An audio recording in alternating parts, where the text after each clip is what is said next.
Magandang araw sa lahat, welcome po ulit dito sa atin channel ang showpoll.ph.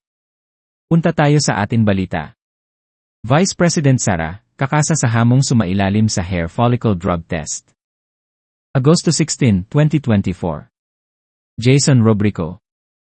Sa isang ambush interview sa Davao City, sinabi ni Vice President Sara Duterte ang kanyang kahandaan na sumailalim sa hair follicle drug test. Kasunod yan ang naging hamon ni dating presidential spokesperson Attorney Harry Roque sa kanya at kina Davao City Mayor Sebastian Duterte at Congressman Paulo Duterte para sila ay maging ehemplo ng mga nasa gobyerno. Pero dahil nanggaling ang panukalang batas kay Congressman Pulong Duterte, hinihimok rin ang pamilya Duterte, mauna na kayo. Miski wala pong batas, pwede naman po kayong magboluntaryo para mapakita nyo sa taong bayan na dahil kayo ang humihingi ng mandatory drug test wala rin kayong tinatago. So, ang aking panawagan Vice President Sara, mahal kita, pero kinakailangan magsilbi kang ehemplo. Mauna ka na magpa-hair follicle test at isama mo na yung dalawa mong kapatid, ayon kay Attorney Harry Roque, former presidential spokesperson. Sabi ni Vice President Sara, ayusin niya ang schedule ng kanyang pagpapatest. Dapat din anya ay may third party na kasali sa testing at hindi lang isang laboratory para masiguradong mabavalidate ang mga resulta. Nababasa ko na yung panawagan ng mga tao at ayusin na lang natin kung kailan yon. Dapat may third party na kasali doon sa testing at hindi lang isa ang laboratory para sure tayong nabavalidate yung results.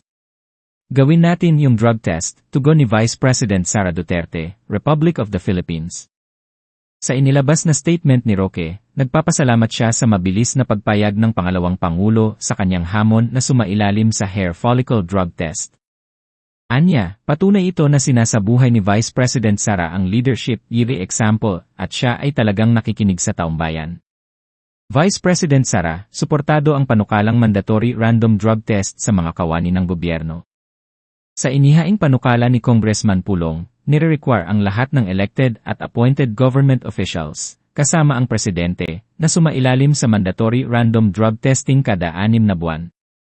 Suportado ni Vice President Inday ang nasabing panukala na anya ay nararapat lamang para masigurado na nasa tamang pag-isip ang lahat ng mga opisyal ng gobyerno kasama siya. Na naman. Unang-una dapat panigurado nating lahat na nasa tamang pag-isip yung ating mga public officials, kasama na ako doon, ayon kay Vice President Sara Duterte.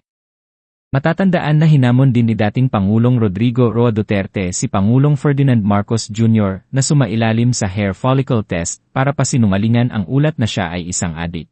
Handa si Vice President Sara Duterte na sumailalim sa hair follicle drug test. Tugon ito ni VP Duterte sa hamon ni dating presidential spokesperson Harry Roque sa kanya, pati na sa kanyang mga kapatid na sina Davao Representative Paulo Duterte at Mayor Baste na magpa-drug test bilang ehemplo sa mga nasa gobyerno. Gayunman, sinabi ng Vice Presidente na dapat may kasamang third party sa drug testing upang masiguro ang validity ng test results. Nagpahayag rin ng suporta si VP Sara sa panukalang inihain ni Congressman Paulo Duterte na may layong obligahin ang lahat ng government officials na magpa-drug test tuwing 6 na buwan. Anya, nararapat lamang ito upang matiyak na nasa katinuan at maayos ang trabaho ng mga nasa pwesto.